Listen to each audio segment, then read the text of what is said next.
안녕하세요. 충북도립극단에서 배우로 활동하고 있는 연수단원 손우현입니다. 제가 이번에 준비한 장면은 6월에 공연하게 되는 환도열차의 이별남 역할을 준비를 했고요. 이 이별남이라는 인물은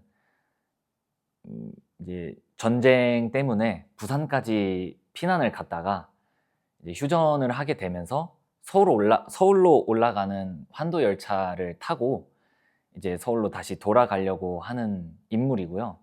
그 과정에서 부산에 있을 때 만났던 연인과 잠시 이별을 하는 그런 장면을 준비를 했습니다. 나만 믿으라오. 꼭 연락 하겠어. 금방 데리러 오갔어. 오카 그라갔어. 내가 다 챙겨개주고 바로 오갔어.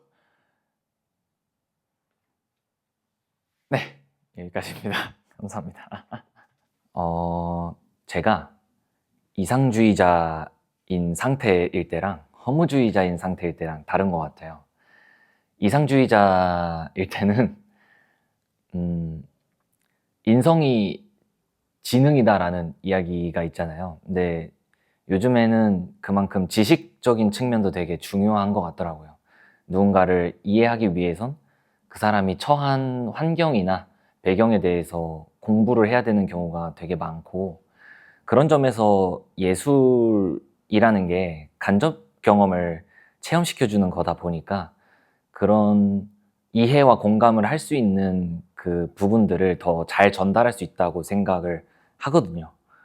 그래서 예술을 통해서는 그런 누군가를 이해하고 공감을 하게 해주는 그 에리 프롬의 사랑의 기술의 지식 파트의 부분을 전달을 할 수 있다고 생각해서 그런 부분에 있어서의 것들을 전달을 하고 그게 인류애와 공동선을 위해서 작업할 수 있지 않나라고 생각을 하고요.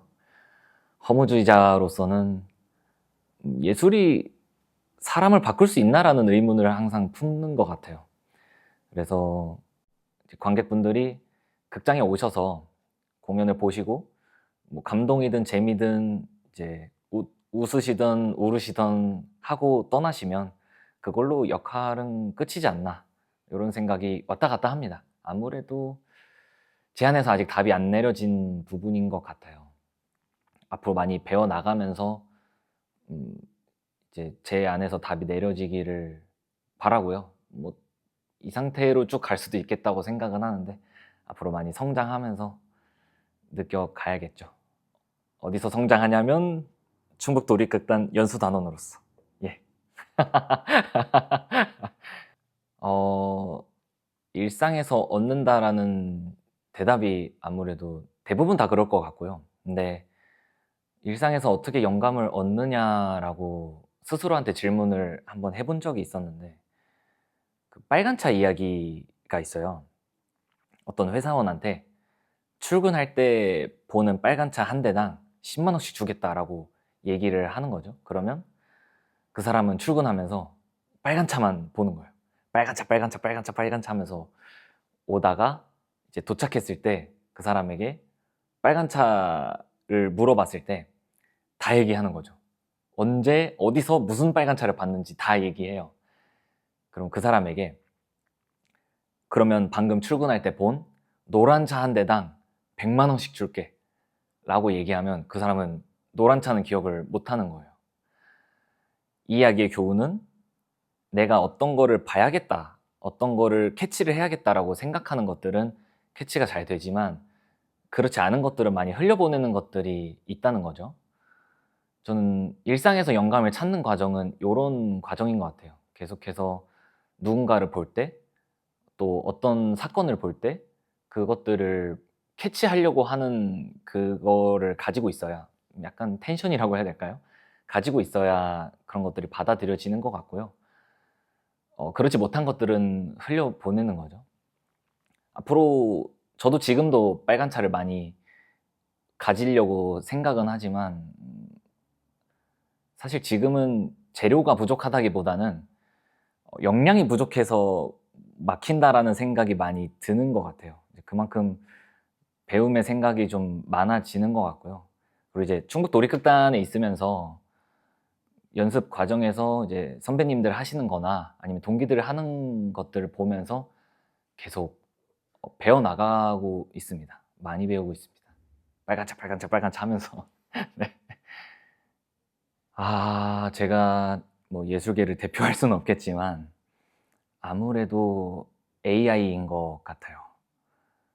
AI 관련해서는 예전에 바둑을 뒀던 적이 있었는데 이제 바둑도 AI에게 사실상 이제 점령을 당했잖아요. 인간이 이길 수 있는 수준을 넘었는데 체스를 보니까 체스는 더 옛날에 AI에게 이제 인간이 이길 수 없게 됐는데 체스는 AI를 활용해서 더 많이 발전을 했더라고요. 여전히 축구 다음으로 사람들이 많이 즐기는 스포츠고 그걸 보면서 시대의 흐름은 어쩔 수 없겠구나. 그리고 그거를 더 잘 활용하는 방법이 있겠구나라고 생각은 하는데요. 두 가지 측면에서 저는 좀 걱정인 게 하나는 여전히 예술에서 탑을 달리고 계시는 분들은 AI가 범접할 수 없다고 생각하고요. 그리고 그러니까 뭐 그 작품을 흉내는 낼 수 있겠지만 그 가치가 퇴색되는 건 아닌 것 같아요. 그리고 아마추어로 즐기시는 분들은 오히려 AI의 도움을 받는 경우가 많기도 하죠. 근데 그 중간에 이제 나중에 탑으로 성장을 하실 수 있는 가능성이 있는 예술가 분들은 아무래도 이제 일자리나 좀 경제 활동에 있어서 필요한 작업들을 잃어버리는 게 좀 큰 것 같아요.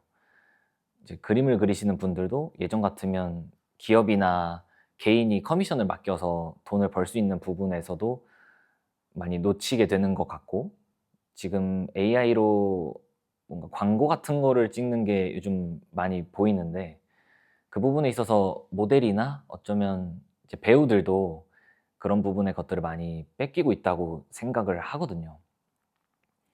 물론 그거에 대해서 하지 말라라고 얘기할 수는 없지만 그런 것들 때문에 예술인들이 많이 줄어들어 버리면 앞으로 예술계에 좀 타격이 있지 않을까. 지금이야 이제 탑에 많이 계시지만 좀 시간이 많이 흘러서는 어떻게 될까를 많이 생각을 하게 되는 것 같아요. 물론 답을 찾으시겠죠? 두 번째는 바둑에는 옛날에 답이 없다고 생각했는데 지금은 답이 생겨버린 느낌인 것 같더라고요. AI가 이게 옳은 수야라고 얘기를 하니까요. 예술도 그 답이 생길까봐 걱정이에요.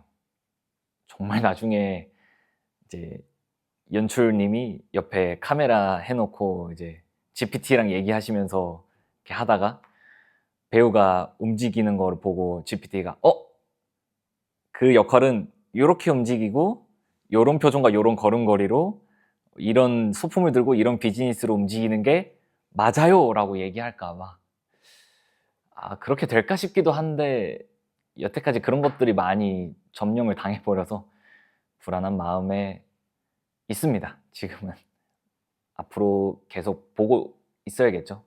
저도 많이 AI도 제 빨간 차 중 하나인 거죠. GPT, 제미니, 미드소나 저기 소라 AI 이러면서 보고 있는 거죠. 네. 아무래도 저는 이번 4월에 한여름밤의 템페스트로 이제 처음 데뷔를 했고 이제 충북 도립극단 와서 이제 3월에 낭독극 하고 4월에 한여름밤의 템페스트 하고 5월에 그 당산 벙커에서 이제 공연했었고 이번에 6월에 환도열차 공연을 하는 건데요.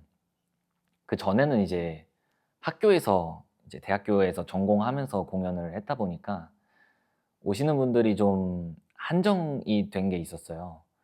뭐 같이 공연하고 있는 이제 다른 팀의 이제 학생들이나 이제 교수님이나 또 이제 배우나 이제 연출 그 작업자들의 이제 지인이나 요렇게 오는 건데, 그러다 보니까 그 충북 도립극단에서 연극을 올렸을 때 연극을 처음 보시는 분들도 계시더라고요.